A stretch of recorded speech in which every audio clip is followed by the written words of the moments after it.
breve resumo aí de recozimento, afinal de contas a aula que tem aqui no canal do ensino remoto está muito longa, tá? Então vamos aí acompanhar primeiramente a definição de um recozimento de um material. O recozimento é um tipo de tratamento térmico mais simples do que o que a gente viu em sala de aula, que é a têmpera seguida de revenido. E durante o recozimento, o recozimento, ou seja, o recozimento é aquele tratamento térmico no qual o material é exposto a uma temperatura elevada. O tratamento térmico sempre vai envolver temperatura elevada, mas a grande diferença é que o recozimento geralmente é feito por um longo período de tempo e principalmente a característica de resfriamento lento. Então, tratamento térmico é aquecer o material. Têmpera é resfriar rapidamente. Recozimento é esfriar lentamente. Ambos é aquecer o material, porque ambos são tratamentos térmicos. No recozimento, você tem um resfriamento lento, e na têmpera você tem um resfriamento rápido, é isso que diferencia um do outro. Não se esqueçam que depois da têmpera é necessário fazer o revenido, que é um tipo de recozimento. Mas como a gente discutiu em sala de aula, é o caminho único lá para chegar, único, o único que se sabe, talvez, para chegar na martensita revenida, que é um metal lá com boas propriedades mecânicas, com a combinação das melhores possíveis. E para que é feito o recozimento? O recozimento é uma visão mais geral, porque, por exemplo, o revenido, que é depois da têmpera, que é feito sempre depois da têmpera, é um tipo de recozimento. Normalização é um tipo de recozimento. A gente vai ver ali recristalização, e recuperação, algum grupo vai falar disso. Pode ser encaixado, dependendo de como for feita a recristalização, pode ser feita por recozimento também, tá? Então entenda que o recozimento é um tratamento térmico caracterizado por aquecimento seguido de resfriamento lento do material. Geralmente ele tem 3 objetivos quando ele é feito. Pode ter outro, tá? Mas os principais são esses. Que é aliviar tensões vinda do processamento. A gente vai ver ali, num exemplo, algo que vai aparecer tanto produzir uma microestrutura específica quanto aliviar tensões, tá? E, em consequência, vai tornar o material mais dúctil. Geralmente, esses 3 objetivos estão associados. Quando é feito um recozimento no material, naturalmente ele vai aliviar tensões, porque vai ser modificada a sua microestrutura, e desse modo as tensões aliviam, e essa nova microestrutura geralmente torna o material mais dúctil, tá? Então, aliviar tensões vindas do processamento, tornar o material mais dúctil e produzir uma microestrutura específica. Pode ser um dos 3, 2 dos 3, mas geralmente os 3 estão associados. Vamos continuar aí, tá? Esqueci de desenhar os grãos, isso vai tornar o vídeo longo. Vamos lá. Olha só.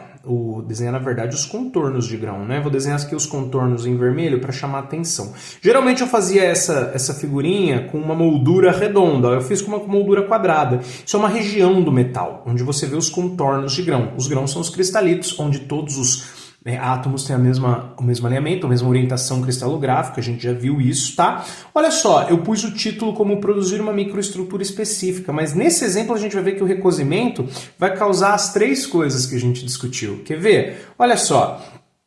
Imagina que esse metal que tem uma estrutura de grãos equiaxiais, ou seja, que se aproximam aí de um círculo, se você pegar um ponto central, ele tem quase a mesma distância de qualquer contorno, de qualquer ponto do contorno. Se você pega um ponto central aqui, ele vai ter uma distância própria de qualquer ponto do contorno. Porém, quando ele passa indo no laminador, você fica aí com grãos aciculares, grãos aí, acicular quer dizer em formato de agulha, tá? Compridinhos aí, achatado. Afinal de contas, você causa deformações aí no seu material que faz com que ocorra o deslizamento de planos atômicos, os planos atômicos deslizem o máximo que eles conseguem, quando chega num limite, deixa eu aproximar um pouco mais meu desenho, que não ficou aquelas coisas, mas para que vocês consigam ver bem, tá? Eu tentei desenhar aí na forma de bananinhas, porque o que acontece com o metal ocorre com os grãos também. Pensa que você está deslocando os grãos, então deslocando os planos de átomos, então você vai aí deslocar o seu material. É que nem eu sempre gosto de dar esse exemplo em sala de aula. Vocês já viram aqueles negócios de metal que são tipo uma estrutura treliçada, assim, ó? Ou seja, na verdade não pode ser triângulo, senão ele trava, não pode ter esse do meio aqui, né? Então não chega a ser uma treliça. Mas que lembra uma treliça, que seria a combinação aí de várias barras, que é muitas vezes utilizado para servir comida, e aí você pode deixar ele quadradinho, ou você pode aproximar mais. É isso que vai acontecendo com os grãos, né? com os átomos, perdão, e consequentemente com os grãos. Você desliza os planos de átomo um em relação aos outros, de modo que algo que era, entre aspas, cúbico vai virar um paralelogramo, aí você desliza um pouco mais, vai virar um paralelogramo ainda mais com um ângulo ainda mais fechadinho aqui embaixo, aberto em cima, e é esse tipo de deslocamento que ocorre na laminação que causa a mudança no formato dos grãos, tá? Agora a parte mais desafiadora é tentar fazer algo intermediário aqui, conforme ele entra nos rolos e sai do lado de lá, tá? Aqui é uma zona de transição, então não tem grandes problemas, eu acho que aproximando a figura dá para ver bem os grãos equiaxiais, ou seja, que se aproximam do círculo, e os grãos aciculares, em formato de agulha, em formato de bananinha, tá? O processamento faz isso, ao deslocar os planos de átomos, é como se ele desempilhasse eles, né, em relação ao outro, conforme você vai apertando ali na laminação e tornando a barra metálica cada vez mais fina, é como se você deslizasse os planos de átomos uns sobre os outros, e aí o grão que era redondinho se torna comprido, tá? Tirar aqui para não distrair com esse desenho que a gente fez. Vamos continuar aqui. Então olha o que acontece, um tratamento térmico, um recozimento, você precisa moldar seu material, você precisa fazer um laminado mais fino. Porém, você não quer essa estrutura de grãos porque ela tem piores propriedades. Aí o que acontece? Você vai pegar esse seu laminado, que ainda vai ter os grãos em formato de bananinha, né? Tá parecendo quase um muro com tijolinhos aqui o meu desenho. Mas enfim, só para dar essa ideia aí de acicular, que ele passou na laminação e vai pôr ele no forno. Imagine que aqui a mesma barra metálica, ela não tá atravessando não igual o laminador. Aqui é antes dela entrar no forno, tá? E aqui é depois que ela saiu, tá? Veja que com o tempo ocorre a recristalização, ou seja, os grãos voltam aí para o seu tamanho natural. Você produziu uma microestrutura específica. Você não quer a microestrutura de bananinha, porque ela não tem propriedades tão boas. Pode até ter, mas é numa dada direção. Você quer as propriedades iguais em todas as direções. Só que você precisa desse formato mais fino. O que você faz? Passa o metal no laminador, ele fica mais fino, você tem, beleza, a geometria de aplicação, mas não tem a microestrutura específica. Aí você coloca no forno, espera, resfria lentamente, e você obtém aí, agora no formato de laminado, novamente os grãos equiaxiais, tá?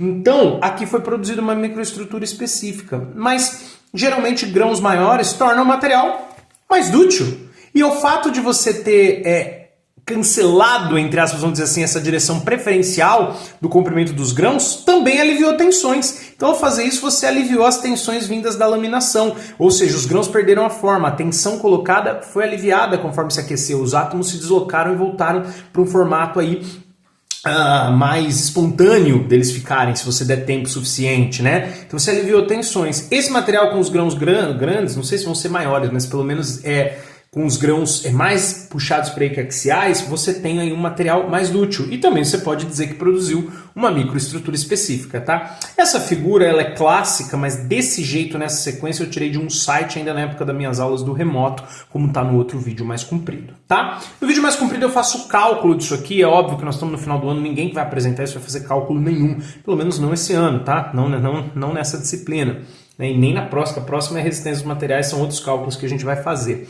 Olha só, você tem 3 etapas. Imagina que o tempo está passando da direita para a esquerda, então primeiro você sobe a temperatura, aí depois o tempo continua passando e a temperatura não muda, veja que isso aqui é uma reta deitada, e depois você desce a temperatura, tá? Não comecei do zero porque a temperatura ambiente é diferente de zero. Então T grande, né, T maiúsculo, T grande temperatura, T minúsculo, T pequeno tempo. Vejam que na etapa 1, a temperatura vai subindo conforme... Ele sempre está passando tempo, está sempre deslocando para a direita. Mas no 1 desloca para a direita e para cima, então quer dizer que passa o tempo e aquece. Aqui desloca só para a direita, então só passa o tempo e não aquece. E aqui desloca para a direita e começa a descer para baixo, então ele resfria. Subiu, aqueceu, desceu, resfriou. Manteve em cima, porque manteve a temperatura. O tempo sempre vai da direita para a esquerda. Então etapa 1, aquecimento. Etapa 2, manutenção. Etapa 3, resfriamento, tá? Como é intuitivo aí os nomes, aqui eu tive que abreviar, tá bom? Já foi metade da aula, vídeo de 1 hora, então vai ter no máximo, aí, se Deus quiser, 20 minutos ou até menos, tá? Vamos lá.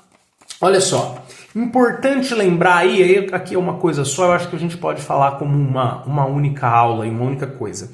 Lembrar que o tempo é a variável mais importante, ou pelo menos uma das mais importantes nesse processo. Principalmente quando você vai fazer o tratamento térmico em peças espessas. Por quê? Porque a peça fina, o resfriamento ocorre rápido, né? Como um todo, né? Na peça como um todo, na peça grossa demora mais, isso é intuitivo, né? Se você for fazer um bolo de caneca e um bolo grande, o bolo grande vai levar mais tempo para assar, tá? Assim como ela demora mais para aquecer, para o calor entrar, também demora mais para resfriar, ou seja, para o calor sair, tá? Veja o que eu escrevi aqui. Na peça fina, o resfriamento leva menos tempo para ocorrer no interior. Sim, porque você tem uma propriedade do material chamada condutividade térmica, né? Que tem a ver aí com a...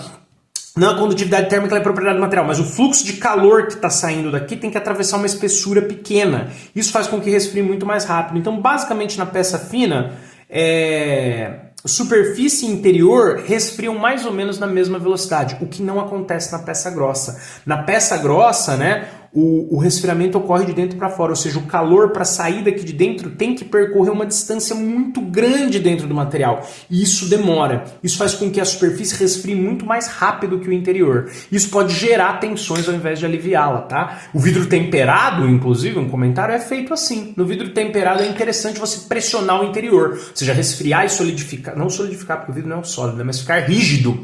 Não é propriamente um sólido. Ficar rígido na superfície, de modo que a superfície vai contrair, vai apertar o interior. E o interior vai tender a tracionar, ou seja, empurrar a superfície. Para o vidro temperado isso é bom, aumenta a resistência dele, mas para os metais muitas vezes não, isso pode até fragilizar o material, tá? Então, o que acontece é o seguinte, né? O resfriamento ocorre na peça grossa, primeiro na superfície leva tempo, por isso a importância do tempo nas peças espessas, peças grossas, né? Peças metálicas e grossas, tá? Dependendo de uma peça de uma máquina que você tem que fazer um tratamento térmico, se ela for muito grossa, você tem que tomar mais cuidado. Aqui você pode aplicar um resfriamento relativamente rápido, porque superfície e interior vão resfriar mais ou menos na mesma taxa, na mesma velocidade, tá? Já na peça grossa não, a superfície resfria bem antes, tá? O que você faz para minimizar esse processo é um resfriamento mais lento, porque se for rápido, vai ser rápido nos dois. Superfície e interior. Se for rápido, vai ser rápido só na superfície, e aí o interior vai ser pressionado pela superfície, vai ser amassado, entre aspas, pela superfície, vai empurrar a superfície, isso pode gerar uma tensão e até trincar a sua peça. Então na peça, se você fizer um resfriamento não rápido, porque é têmpera, mas um resfriamento não lento o suficiente, nesse não muda nada, porque o interior e a superfície resfriam quase que na mesma taxa. Agora na grossa não. A grossa, o interior resfria bem mais devagar que a superfície. Então se você fizer um resfriamento rápido, vai resfriar rápido somente a superfície. Aqui se fizer rápido entre aspas, está bem menos rápido que a têmpera. Aqui se fizer rápido, os dois resfriam rápido. Nesse não, só a superfície vai resfriar rápido. Ela vai pressionar o interior e vai gerar tensões ao invés de aliviá-las, tá? Vamos lá ler se eu escrevi alguma coisa que eu não falei. Na peça espessa, a retração térmica, ou seja, esqueci de falar uma coisa, conforme você resfria, as coisas retraem, da mesma maneira que conforme você aquece, ela dilata, as coisas sólidos principalmente, tá? Então, nessa aqui, a retração vai ser muito próxima, porque o resfriamento vai ser quase que uniforme ao longo da peça. Agora aqui é diferente, quer dizer, eu já tinha falado intuitivamente que vai apertar, né? Então eu só não defini o porquê. Porque você tá aí realmente resfriando, então vai ter retração. Nesse caso, a retração é quase a mesma na peça inteira, porque ela é fina, ela tá resfriando quase que toda junta, mesmo num resfriamento mais rápido. Essa não, num resfriamento rápido, a superfície vai retrair muito mais rápido, pressionando o interior, tá? Então, na peça espessa, a retração térmica pode ocorrer de forma diferente em diferentes regiões, é justamente isso que a gente falou. Retrair mais rapidamente a superfície do que o interior. Isso gera tensões ao invés de aliviá-las, tá? Para evitar, a gente deve fazer um recozimento longo e com taxas de resfriamento lentas. Então deixa resfriar bem devagar, porque conforme a superfície resfria bem devagar, porque o resfriamento está descendo devagarzinho, esse calor vai sendo transportado para toda a peça, inclusive para o interior. Então essa foi a visão geral de recozimento. O importante é o resfriamento lento, que vai caracterizar ele. É muito importante ser ainda mais lento para peças espessas, como a gente acabou de discutir. Ele tem essas 3 etapas: subida, manutenção e descida, o aquecimento, manutenção e resfriamento. E essa questão aqui de mudar o formato, voltar o contorno de grão, o grão na verdade, né, porque a gente desenha o contorno, mas o contorno é a linhazinha vermelha, o grão está dentro, voltar para uma estrutura próxima aí que é axial, é uma maneira de usar o recozimento para fazer os 3 objetivos principais dele ao mesmo tempo, tá? Então o que o grupo poderia falar? Falar das peças espessas, que é importante o resfriamento ser lento mesmo, porque é a característica dele, mas para as peças espessas mais lento ainda, para evitar essa questão, tá? Os 3 principais objetivos e dar esse exemplo, e um gráfico clássico de recozimento sem cálculo, só para que vocês, quando se depararem com isso, entendam que tem a subida, a manutenção e a descida. Percebam que eu fiz a descida mais lenta que a subida. Como assim, André? Você falou que não ia dar cálculo, mas olha o tempo. Olha o tempo aí de descida. É isso aqui, ó. Se você fechar um triangulinho aqui, você vai achar o tempo que estava na temperatura ambiente e o tempo que subiu. O tempo de subida, perdão. Olha só, curto, rápido. Agora, em compensação, olha o tempo de descida. Bem maior aqui, porque veja, estava na temperatura de manutenção e voltou para ambiente, levando todo esse tempo aqui. Perceba que aqui eu já tive o cuidado de fazer o resfriamento mais lento que o aquecimento. Não que seja regra, mas como eu falei, se a peça for espessa, invista nisso aqui, resfriamento cada vez mais lento, tá? Não esqueça os 3 objetivos: aliviar tensões, tornar o material mais dúctil e produzir uma microestrutura específica. Os 3 estão acontecendo quando a gente pega grãos aí, formato bananinha, e volta ele para o formato redondinho. Valeu!